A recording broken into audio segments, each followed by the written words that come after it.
కాశీ విశ్వనాథ్ కాశీఖండం 8వ అధ్యాయం శివశర్మ ఆత్మ పిచాచలోకం.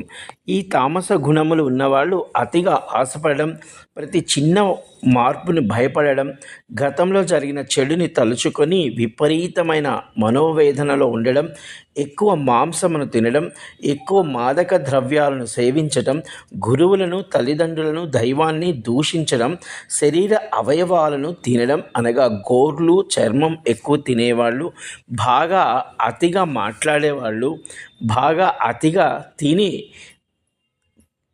తినేవాళ్ళు, అలాగే బాగా అతిగా తానే గొప్పవాడిని అనుకునేవాళ్ళు, ఇవన్నీ తామస గుణములు.